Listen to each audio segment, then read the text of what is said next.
नाज़रीन 2025 पंजाब के किसानां ते ज़राअत लई मुश्किल साल साबित होया। किसान गंदम, मकई, गन्ना, आलू समेत होर फसलों की फरोख्त विच भारी खसारे का शिकार रहे ने। मुल्की तारीख के वड्डे सैलाब ने भी किसानां ते ज़राअत नूं गैर मामूली नुकसान पहुंचाया। रिपोर्ट वेखांगे रिजवान आसिफ ते।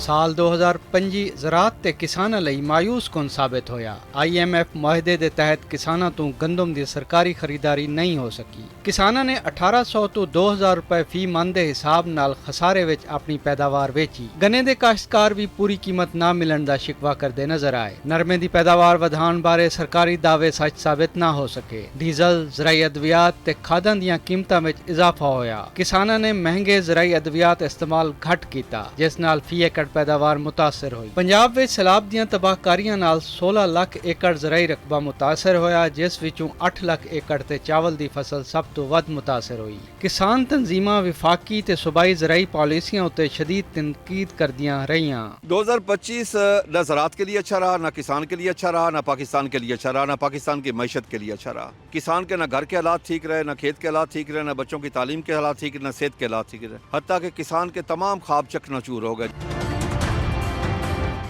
हुकूमत पंजाब के मुताबिक साल 2025 विच उसने 8 लाख किसानां नूं 250 अरब रुपए का बिलासूद कर्जा फराहम किया। काश्तकारां नूं 10,000 हाई पावर ट्रैक्टर सबसिडी उत्ते दिते जा रहे ने। फी ट्रैक्टर 10 लाख रुपए सबसिडी अदा की जा रही है, जबकि होर 10,000 ग्रीन ट्रैक्टर्स की फराहमी लई जल्द ही दरखास्तां वसूल करने का आगाज किया जाएगा।